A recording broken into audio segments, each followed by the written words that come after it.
ಅದ್ರ ವಿಶೇಷವಾಗಿ ಬಿರಿಯಾನಿಯನ್ನು ಮಾಡಿಸಿರ್ತೀವಿ. ಒಂದು ಸಿಹಿ ತಿಂಡಿ ಇದ್ದೇ ಇರುತ್ತೆ. ಅದು ಒಂದು 10,000 ಜನಕ್ಕೆ ಮಾಡಲೇಬೇಕು ಅಂತ ನಾವು ಪ್ರತಿ ವರ್ಷ ಮಾಡ್ಕೊಂಡು ಬರ್ತಾ ಇದ್ದೀವಿ ಸರ್. ಇದೆಲ್ಲ ಒಂದು ಟೀಮ್ ವರ್ಕಿಂದ ನಡೆಯುವಂಥದ್ದು. ನಮ್ಮ ಒಬ್ಬನ ಕೈಲಿ ಏನೂ ಸಾಧ್ಯ ಇಲ್ಲ, ಏನೂ ಮಾಡೋಕ್ಕಾಗಲ್ಲ. ಇವರೆಲ್ಲರಿಂದ ಸೇರಿಕೊಂಡೆ ನಾನು ಇದರಲ್ಲೊಬ್ಬನಾಗಿ ನಾನು ಈ ಕಾರ್ಯಕ್ರಮಗಳನ್ನ ಮಾಡ್ತಾ ಬರ್ತಾ ಇದ್ದೀನಿ ಸರ್. ಒಂದೇ ಮಾತಲ್ಲಿ ಹೇಳ್ಬೇಕಂದ್ರೆ ಅಪ್ಪು ಸರ್ ಅವ್ರನ್ನ ನಾವು ದಿನಾಲೂ ನೆನೆಸ್ಕೊಬೇಕು. ಇದೇ ದಿನ ಅಂತೇನಿಲ್ಲ, ದಿನಾಗೂ ನೆನೆಸ್ಕೋಬೇಕು ಅಂಥದ್ದೊಂದು ಕಾರ್ಯಕ್ರಮ ಮಾಡ್ತೀನಿ ಸರ್. ಇದು ಒಂದು ಯಾವತ್ತೋ ಒಂದು ದಿನ ಅವ್ರ ಬರ್ಡೇ ದಿನ ಹೌದಪ್ಪ ಅಂತ ಮಾಡೋದಂತಲ್ಲ, ಎನಿ ಟೈಮ್ ಪುನೀತ್ ಸರ್ ನಾವು ನೆನೆಸ್ಕೊಬೇಕು. ಆ ಥರ ಕಾರ್ಯಕ್ರಮ ಯೋಚನೆಗಳು ಭಾಳಷ್ಟು ಇಟ್ಕೊಂಡಿದ್ದೀವಿ. ನಾವು ಖಂಡಿತವಾಗ್ಲೂ ಅದನ್ನ ಕಾರ್ಯರೂಪ ತಂದೆ ತರ್ತೀವಿ. ಯಾಕೆಂದರೆ ಕನ್ನಡದ ಆಸ್ತಿಯವರು, ಕನ್ನಡದ ಸಾಂಸ್ಕೃತಿಕ ರಾಯಭಾರಿಯ ಮಗ.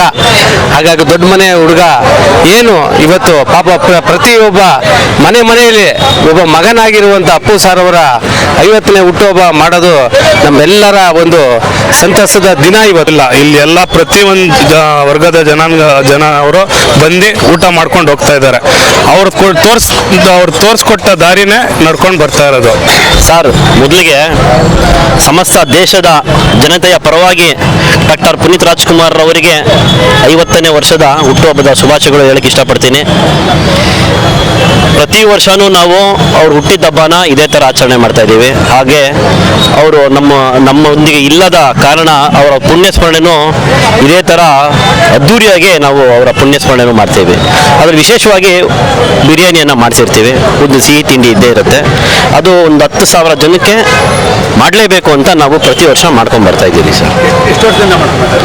ಸರ್ ಅವ್ರು ಪುನೀತ್ ರಾಜ್ಕುಮಾರ್ ಸರ್ ಅವ್ರನ್ನ ಯಾವತ್ತು ನಾವು ಅಗಲಿದ್ವು ಆವತ್ತಿನಿಂದ ನಾವು ಸ್ಟಾರ್ಟ್ ಮಾಡಿದ್ದೀವಿ ಸರ್.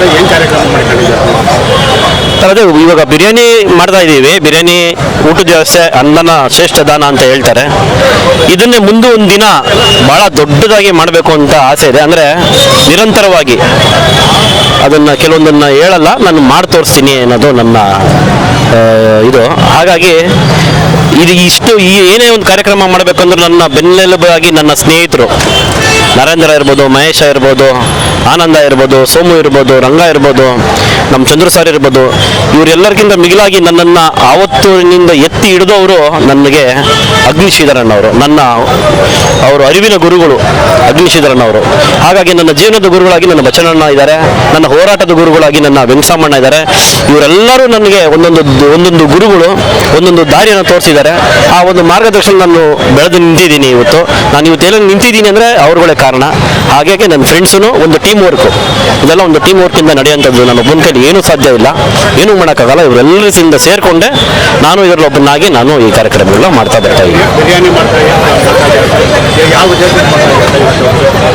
ಇಲ್ಲ ಸರ್, ಪುನೀತ್ ರಾಜ್ಕುಮಾರ್ ಅವ್ರಿಗೆ ಭಾಳ ಬಿರಿಯಾನಿ ಪ್ರಿಯರು ಅಂತ ನಮಗೆ ಗೊತ್ತು. ಅವ್ರಿಗೆ ನಾನ್ ವೆಜ್ ಪ್ರಿಯರು, ಅದರಲ್ಲೂ ಬಿರಿಯಾನಿ ಅಂದರೆ ಭಾಳ ಇಷ್ಟ ಅವ್ರಿಗೆ.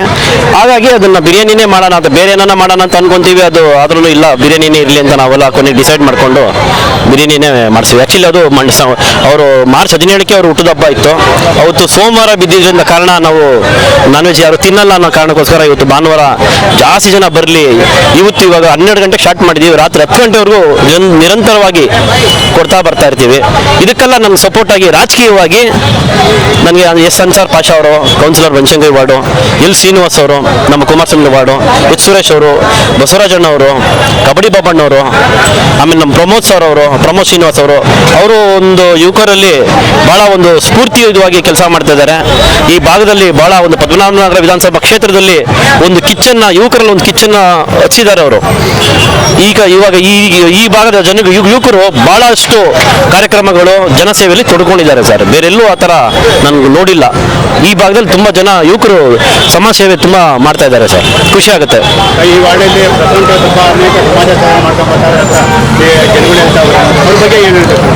ಯಾರ ಬಗ್ಗೆ ಸಮಾಜ ಸೇವೆಗಳು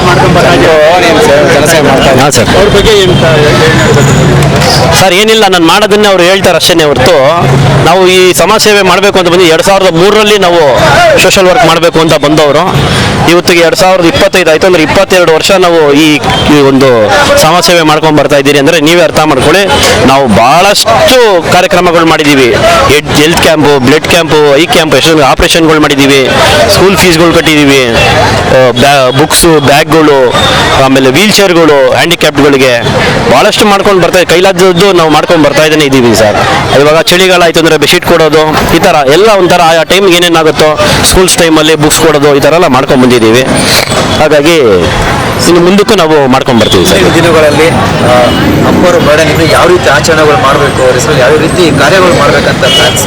ಸರ್ ಒಂದೇ ಮಾತಲ್ಲಿ ಹೇಳ್ಬೇಕಂದ್ರೆ ಅಪ್ಪು ಸರ್ ಅವ್ರನ್ನ ನಾವು ದಿನಾಗೂ ನೆನೆಸ್ಕೊಬೇಕು. ಇದೇ ದಿನ ಅಂತೇನಿಲ್ಲ, ದಿನಾಗೂ ನೆನೆಸ್ಕೋಬೇಕು ಅಂಥದ್ದೊಂದು ಕಾರ್ಯಕ್ರಮ ಮಾಡ್ತೀನಿ ಸರ್. ಖಂಡಿತವಾಗ್ಲೂ ಮಾಡ್ತೀನಿ. ನಿಮ್ಮನ್ನೆಲ್ಲ ನಾನು ಕರೆಸಿನೇ ಅದನ್ನ ಉದ್ಘಾಟನೆ ಮಾಡ್ತೀನಿ.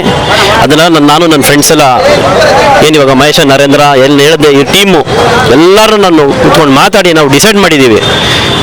ಇದು ಯಾವತ್ತೋ ಒಂದು ದಿನ ಅವ್ರ ಬರ್ಡೇ ದಿನ ಹೌದಪ್ಪ ಅಂತ ಮಾಡೋದಂತಲ್ಲ, ಎನಿ ಟೈಮ್ ಪುನೀತ್ ಸರ್ ನಾವು ನೆನೆಸ್ಕೊಬೇಕು.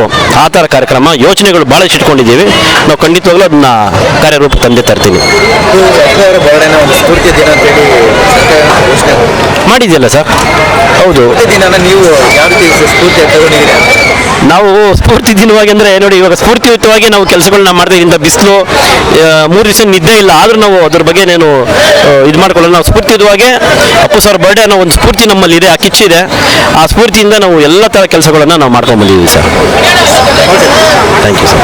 ಅಪ್ಪು ಸರ್ 50ನೇ ವರ್ಷ ಹುಟ್ಟುಹಬ್ಬನ ತುಂಬ ಗ್ರ್ಯಾಂಡಾಗಿ ಎಲ್ಲರೂ ಸಂಘದ ಪದಾಧಿಕಾರಿಗಳಿರ್ಬೋದು, ಅಭಿಮಾನಿಗಳೆಲ್ಲ ಸೇರಿಕೊಂಡು ಅದ್ದೂರಿಯಾಗಿ ಬರ್ತಡೇನ ಆಚರಣೆ ಮಾಡ್ತಾರೆ. ಸಮತಾ ಸೇನೆಗಳ ಹಾಗೂ ಕರ್ನಾಟಕ ಸೇನೆ ಜೊತೆಗೂಡಿ ಇವತ್ತು ಏನು ನಮ್ಮ ಯುವ ಘಟಕದ ರಾಜ್ಯಾಧ್ಯಕ್ಷ ಆದ ಪ್ರಶಾಂತ್ ಅವರ ಒಂದು ಟೀಮು ನಾವೆಲ್ಲ ಸೇರಿಕೊಂಡು ಇವತ್ತು ಏನು ಅಪ್ಪು ಸಾರ್ ಅವರ 50ನೇ ಹುಟ್ಟುಹಬ್ಬ, ಯಾಕೆಂದರೆ ಕನ್ನಡದ ಆಸ್ತಿಯವರು, ಕನ್ನಡದ ಸಾಂಸ್ಕೃತಿಕ ರಾಯಭಾರಿಯ ಮಗ. ಹಾಗಾಗಿ ದೊಡ್ಡ ಮನೆ ಹುಡುಗ ಏನು ಇವತ್ತು ಪಾಪ ಪ್ರತಿಯೊಬ್ಬ ಮನೆಯಲ್ಲಿ ಒಬ್ಬ ಮಗನಾಗಿರುವಂಥ ಅಪ್ಪು ಸಾರ್ ಅವರ 50ನೇ ಹುಟ್ಟುಹಬ್ಬ ಮಾಡೋದು ನಮ್ಮೆಲ್ಲರ ಒಂದು ಸಂತಸದ ದಿನ ಇವತ್ತು. ಹಾಗಾಗಿ ಇವತ್ತು ಏನು ಅವ್ರ ಇಷ್ಟವಾದ ಬಿರಿಯಾನಿ, ಹಾಗಾಗಿ ಬಿರಿಯಾನಿ ಅವರ ಪುಣ್ಯ ಸ್ಮರಣೆ ಇರ್ಬೋದು, ಅವ್ರ ಹುಟ್ಟುಹಬ್ಬ ಇರ್ಬೋದು, ಪ್ರತಿದಿನ ಅವರ ಹುಟ್ಟುಹಬ್ಬನ ನೆನೆಸ್ಕೊಂಡು ಪ್ರತಿಯೊಬ್ಬ ಕನ್ನಡ ಏನು ಅಭಿಮಾನಿಗಳಿದ್ದಾರೆ ಎಲ್ಲರೂ ಅವರ ಪುಣ್ಯಸ್ಥಿತಿ ಇರ್ಬೋದು, ಹುಟ್ಟುಹಬ್ಬಕ್ಕೆ ನಾವು ಏನು 10,000 ಜನಕ್ಕೆ ಬಿರಿಯಾನಿ ಊಟ ಹಂಚ್ಕೊಂಡು ಬಂದಿದ್ದೀವಿ. ಇನ್ನು ಮುಂದುಗಳಲ್ಲಿ ದೊಡ್ಡ ಕೆಲಸ, ಒಳ್ಳೊಳ್ಳೆ ಕೆಲಸ ಮಾಡಬೇಕಂತ ಅವರ ಒಂದು ಹೆಸರಿನಲ್ಲಿ ಒಂದು ಟ್ರಸ್ಟ್ ಅಂತ ಮಾಡಿದ್ವಿ. ಏನು ಅಪ್ಪು ಅವರು ಇರ್ಬೋದು, ರಾಜ್ಕುಮಾರ್ ಅವರು ಇರ್ಬೋದು, ಅವರ ಇಬ್ಬರು ಹೆಸರಲ್ಲಿ ಒಂದು ಟ್ರಸ್ಟ್ ಮಾಡಿದ್ವಿ. ಮುಂದಿನ ದಿನಗಳಲ್ಲಿ ದೊಡ್ಡದು ಒಂದು ಹಾರ್ಟ್ ಆಪರೇಷನ್ ಇರ್ಬೋದು, ಬ್ಲಡ್ ಕ್ಯಾಂಪ್ ಇರ್ಬೋದು, ಐ ಕ್ಯಾಂಪ್ ಇರ್ಬೋದು, ಇಲ್ಲಿ ಏನು ಸ್ಥಳೀಕರಿಗೆ ಸಾರ್ವಜನಿಕರಿಗೆ ಏನು ಒಂದು ಸಾರ್ವಜನಿಕರಿಗೆ ಬೇಕಾಗಂತ ಒಂದು ಸವಲತ್ತುಗಳು ಮತ್ತು ಇಲ್ಲಿರುವಂಥ ವೈದ್ಯಕೀಯ ಪ್ರತಿಯೊಂದು ಏನು ಸಾಮಾಜಿಕ ಒಂದು ಕೆಲಸ ಮಾಡ್ಕೊಂಬೋತಾ ಇದೆ, ಸಾಮಾಜಿಕ ಸೇವೆ ಮುಂದೆ ದೊಡ್ಡ ಮಟ್ಟದಲ್ಲಿ ಮಾಡ್ತೀವಿ ಅಂತ ತಿಳಿಸ್ತೀನಿ. ನನ್ನ ಹೆಸರು ಡಾಕ್ಟರ್ ಚಂದ್ರಶೇಖರ್ ಅಂತ, ಸಮತಾ ಸೇನೆದ state general secretary doctor Chandrashekar. ದಯವಿಟ್ಟು ವಿಶೇಷವಾಗಿ ನಾನು ಒಬ್ಬರ ಹೆಸರು ಹೇಳೋಕ್ಕೆ ಇಷ್ಟಪಡ್ತೀನಿ ಈ ಸಂದರ್ಭದಲ್ಲಿ. ಯಾಕಂದರೆ ಅವರು ಅವತ್ತು ನನ್ನನ್ನು ಕರ್ಕೊಂಡೋಗಿ 2002 ನನ್ನನ್ನು ಕರ್ಕೊಂಡೋಗಿ ಅಗ್ನಿಶೀಧರಣ್ಣನವ್ರನ್ನ ಪರಿಚಯ ಮಾಡಿಸಿ ಕರ್ನಾಟಕ ಸೇನೆ ಸಂಘಟನೆಯನ್ನು ಮಾಡ್ತಾರೆ, ಒಳ್ಳೆ ಹುಡುಗ ಅಂತ ಹೇಳಿ ನನ್ನನ್ನು ಪರಿಚಯ ಮಾಡಿಕೊಟ್ರು. ಆವತ್ತು ನನಗೆ ಮೆಹಮೂದ್ ಅಣ್ಣ ಅಂತ ಇಸ್ರೇಲ್ ಸಮಾಜ ಸೇವಕರು ಅವ್ರು ನನಗೆ ಅವರು ಅಗ್ನಿಶೀಧರನ್ನ ಪರಿಚಯ ಮಾಡಿಕೊಟ್ರು. ಅವತ್ತಿನಿಂದ ಇವತ್ತಿನವರೆಗೂ ಸಹ ನಾನು ಅವರ ಒಡನಾಟದಲ್ಲೇ ಇದ್ದೀನಿ. ಅವರ ಶಿಷ್ಯನಾಗಿ ಇಷ್ಟು ವರ್ಷ ನಾನು ಬಂದಿದ್ದೀನಿ, ಇವತ್ತು ಇಲ್ಲಿ ನಿಂತಿದ್ದೀನಿ. ಇವತ್ತೇನೇ ಈ ಕಾರ್ಯಕ್ರಮ, ಈ ಬಡವರಿಗಾಗಲಿ ಯಾವುದೇ ಜಾತಿ ಧರ್ಮ ಭೇದ ಭಾವ ಇಲ್ಲದೆ ಏನೇ ಕಾರ್ಯಕ್ರಮ ಮಾಡ್ತಾ ಇದ್ದೀನಿ ಅಂದರೆ ಇದಕ್ಕೆಲ್ಲ ಮೂಲ ಕಾರಣ ಅವರುಗಳೇ ಅಂತ ನಾನು ಈ ಸಂದರ್ಭ ಹೇಳಕ್ಕೆ ಇಷ್ಟಪಡ್ತೀನಿ. ಇದೇ ಸಮಯದಲ್ಲಿ ಇನ್ನೊಬ್ಬ ಯೂತ್ ಐಕಾನ್ ಅಂತಲೇ ಗುರುತಿಸ್ಕೊಳ್ಳುವಂಥ ನಮ್ಮ ರೋಷನ್ ಬಚ್ಚನ್ ಅವರು ಅಷ್ಟೇ ಯುವಕರಿಗೆ ಭಾಳಷ್ಟು ಒಂದು ಸಹಾಯ ಮಾಡೋದಾಗಲಿ, ಈ ಬ್ಲೈಂಡ್ ಮಕ್ಕಳಿಗಾಗಲಿ ಅವ್ರಿಗೆ ಒಂದು ಅಥ್ಲೆಟಿಕ್ಗೆ ಕರ್ಕೊಂಡೋಗಿ ಅವ್ರನ್ನ ಒಂದು ರೇಸಲ್ಲಿ ಅವ್ರನ್ನ ಗೆಲ್ಲಿಸಿ ಅವ್ರ ಜೀವನನ ಒಂದು ಬೆಳಕು, ಅವ್ರ ಕತ್ಲೆಯಲ್ಲಿದ್ದರೂ ಅವ್ರಿಗೆ ಬೆಳಕು ಕೊಡುವಂಥ ಕೆಲಸವನ್ನು ಮಾಡ್ತಾಯಿದ್ದಾರೆ. ಅವ್ರಿಗೂ ಸಹ ನಾನು ಈ ಸಂದರ್ಭದಲ್ಲಿ ಅವ್ರನ್ನ ನೆನೆಸ್ಕೊತೀನಿ. ಹಾಗೆ ನಮ್ಮ ಇದ್ರೀಶ್ ಪಾಷಾ ಅವರು ಅಷ್ಟೇ, ಅವರು ಸಹ ಯೂತ್ ಐಕಾನ್ ಥರ ನಮ್ಮ ಬನಶಂಕರಿ ವಾರ್ಡ್ನಲ್ಲಿ ಗುರುತಿಸ್ಕೊಂಡು ಸಮಾಜಮುಖ ಕೆಲಸಗಳನ್ನ ಮಾಡ್ತಾರೆ. ಯಾರೇ ಏನೇ ಕಷ್ಟ ಅಂದರು, ಒಂದು ಸಾವಾಗಲಿ, ಒಂದು ಏನೋ ಹಾಸ್ಪಿಟ್ಲ್ ವಿಷಯ ಆಗಲಿ, ಫೀಸ್ ಆಗಲಿ, ಎಲ್ಲದಕ್ಕೂ ಅವರು ಸ್ಪಂದಿಸ್ತಾ ಇದ್ದಾರೆ. ಇವರಿಬ್ಬರಿಗೂ ಸಹ ನಾನು ಅಭಿನಂದನೆ ಹೇಳಕ್ಕೆ ನಾನು ಇಷ್ಟಪಡ್ತೀನಿ. ಸರ್, ನನ್ನ ಹೆಸರು ಹೆಸರು ಸೈಯದ್ ಉಸ್ಮಾನ್ ಅಂತ. ನಾವು ಇವರು ಪ್ರಶಾಂತ್ ಸರ್ ಅವರು ಒಂದು 5-6 ವರ್ಷದಿಂದ ಮಾಡ್ತಾ ಬರ್ತಾ ಇದ್ದಾರೆ ಒಳ್ಳೆ ಕೆಲಸ. ಇನ್ನೂ ಒಂದು ದೊಡ್ಡ ಮಟ್ಟದಲ್ಲಿ ಈ ಸತಿ ಮಾಡಿದ್ದಾರೆ. ಪ್ರತಿ ವರ್ಷ ಜಾಸ್ತಿನೇ ಮಾಡ್ಕೊಂಡು ಬರ್ತಾ ಇದ್ದಾರೆ. ಪುನೀತ್ ರಾಜ್ಕುಮಾರ್ ಅವ್ರಿಗೆ ಬಿರಿಯಾನಿ ಭಾಳ ಇಷ್ಟ, ಚಿಕನ್ ಬಿರಿಯಾನಿ. ಅದೇ ಚಿಕನ್ ಬಿರಿಯಾನಿನೇ ಎಲ್ಲ ಬಡವ್ರಿಗೆ ಒಂದೇ ಸಮಾನವಾಗಿ ಎಲ್ಲರಿಗೂ ತಿನ್ನಿಸ್ತಾ ಬರ್ತಾ ಇದ್ದಾರೆ. ಅವ್ರಿಗೂ ಒಳ್ಳೇದಾಗಲಿ, ಇನ್ನೂ ದೇವರು ಚೆನ್ನಾಗಿ ಒಳ್ಳೆ ಕೆಲಸ ಮಾಡೋದು ಅವ್ರಿಗೆ ಶಕ್ತಿ ಕೊಡಲಿ. ಸರ್ ಅಪ್ಪು ಸರ್ ಅವರು ಜಾತಿ ಭೇದ ಭಾವ ಯಾವುದನ್ನು ನೋಡ್ತಿಲ್ಲ ಅಂದರೆ ನಾನೇ ಆಗಲಿ ಎಲ್ಲರೂ ಕೂಡ ಹೌದು. ದಾನ ಧರ್ಮ ಮಾಡ್ತಿದ್ದಾರೆ. ಇಂಥದ್ದೆಲ್ಲ ನಿಮಗೆ ಯೂತ್ಸಿಗೆ ಯಾವ ರೀತಿ ಅದು ಇನ್ಸ್ಪೈರ್ ಆಗುತ್ತೆ ಅಂತ? ಅದೇ ಸರ್, ಅವ್ರ ದಾರಿ ತೋರ್ಸಂಗೆನೆ ಪ್ರಶಾಂತ್ ಸರ್ ನಾವು ಅವ್ರ ಜೊತೆ ಇದ್ದು ಎಲ್ಲರೂ ಸೇರಿ ಒಂದು ಜಾತಿ ಹಿಂದೂ ಮುಸ್ಲಿಂ ಯಾರೂ ಇಲ್ಲ ಇಲ್ಲಿ, ಎಲ್ಲ ಪ್ರತಿಯೊಂದು ವರ್ಗದ ಜನ ಅವರು ಬಂದು ಊಟ ಮಾಡ್ಕೊಂಡು ಹೋಗ್ತಾ ಇದ್ದಾರೆ. ಅವ್ರು ತೋರಿಸ್ಕೊಟ್ಟ ದಾರಿನೇ ನಡ್ಕೊಂಡು ಬರ್ತಾ ಇರೋದು ಒಂದು ಇನ್ಸ್ಪಿರೇಷನ್ ಆಗಿ. 50ನೇ ವರ್ಷ ಹುಟ್ಟುಹಬ್ಬ ಅಪ್ಪು ಅವರು. ಹೌದು. ಇದರಲ್ಲಿ ಏನು ಹೇಳಕ್ಕೆ ಇಷ್ಟಪಡ್ತೀರಾ? ಅದೇ ಸರ್, ಅವ್ರು ಮಾಡಿದಷ್ಟು ನಾವು ಮಾಡೋಕ್ಕಾಗಲ್ಲ. ಅಷ್ಟೋ ಇಷ್ಟೋ ನಾವು ಮಾಡ್ಕೊಂಡು ನಾವು ಒಂದು ಒಳ್ಳೆ ಕೆಲಸ ಮಾಡಬೇಕು ಅಂತ ಹೇಳ್ತೀನಿ. ಅವರು ಮಾಡಿರುವಂಥ ಎಲ್ಲನೂ ಕೂಡ ನಮಗೆಲ್ಲ ಇನ್ಸ್ಪಿರೇಷನ್. ಹೌದು ಅದನ್ನು ನೀವು ಯಾವ ರೀತಿ ಅದನ್ನು ತಗೊಳ್ತೀರಿ ಸರ್? ಸರ್, ಅವರು ಸಾಯೋವಾಗನು ಕಣ್ಣನ್ನ ದಾನ ಮಾಡಿದ್ರು. ಅದೇ ನಮಗೆ ಎಷ್ಟು ಒಂದು ಒಳ್ಳೆ ದಾರಿ ತೋರಿಸ್ತಾ ಅಂದರೆ, ಸಾಯೋವಾಗನು ಅವರು ಒಂದು ಒಳ್ಳೆ ಕೆಲಸ ಮಾಡಿದ್ರು. ಆಮೇಲೆ ಇದ್ದಾಗ ಅವ್ರು ಎಷ್ಟು ಒಳ್ಳೆ ಕೆಲಸ ಮಾಡಿದಾರಂತ ಯಾರಿಗೂ ಗೊತ್ತಿರಲಿಲ್ಲ. ಸತ್ತಾದ್ಮೇಲೆ ಎಲ್ಲ ಬಂತು ಆಚೆ. ಅವ್ರು ಏನೇನು ಯಾರಿಗೆ ಬಡವ್ರ ಜನಗೆ ಎಷ್ಟು ಓದಕ್ಕೋಸ್ಕರ ಎಷ್ಟು ಹೆಲ್ಪ್ ಮಾಡಿದ್ದಾರೆ, ಯಾರ್ಯಾರಿಗೆ ಎಷ್ಟೆಷ್ಟು ಮಾಡಿದ್ದಾರೆ ಅಂತ ಆಮೇಲೆ ಬಂತು. ಇದ್ದಾಗ ಅವ್ರು ತೋರಿಸ್ಕೊಂಡಿಲ್ಲ. ಅದೇ ಅವರಿಂದ ನಮಗೆ ಕಲಿಯೋದು ಒಂದೇ ಅಂದರೆ, ಶೋ ಮಾಡ್ಕೊಳ್ಬಾರ್ದು, ಜನಕ್ಕೆ ಒಳ್ಳೆ ಆಗಬೇಕು, ಒಳ್ಳೆ ಕೆಲಸ ಮಾಡಬೇಕು. Thank you sir. ಈ ಸಂದರ್ಭದಲ್ಲಿ ಇನ್ನೊಬ್ಬರು ಅವ್ರನ್ನ ನೆನೆಸ್ಕೋಬೇಕು. ಯಾಕಂದರೆ ನಾನು ಏನೇ ಒಂದು ಕಾರ್ಯಕ್ರಮ ಮಾಡಿದ್ರು ಫಸ್ಟು ಏನೇ ಇದ್ರು ಸರಿ, ಅಣ್ಣ ಹಿಂಗಿದೆ, ಈ ಥರ ಕಾರ್ಯಕ್ರಮ ಮಾಡ್ತಿದ್ದೇನೆ, ನೀವೇನೇ ಮಾಡ್ರಪ್ಪ, ನಿಮ್ಮ ಜೊತೆ ನಾವು ಇರ್ತೀರಿ ಅಂತಾರೆ. ಅವರು ಇಲಿಯಾಸ್ ನಗರದ ನಮ್ಮ ಅಲಿಮಣ್ಣ ಅವರು. ಅವ್ರಿಗೂ ಸಹ ಈ ಸಂದರ್ಭ ನಾನು ಅವ್ರನ್ನ ನೆನೆಸ್ಕೊತೀನಿ. ಹಾಗೆ ನಾವು ಯಾವುದೇ ಒಂದು ಜಾತಿ ಭೇದ ಮಾಡಲ್ಲ, ಹಾಗೆ ಆ ಥರ ನಮ್ಮ ಮನಸ್ಸಲ್ಲೂ ಇಲ್ಲ. ಆ ಥರ ಕಾರ್ಯಕ್ರಮಗಳನ್ನ ಮಾಡ್ಕೊ ಬರ್ತಾ ಇದ್ದೀವಿ.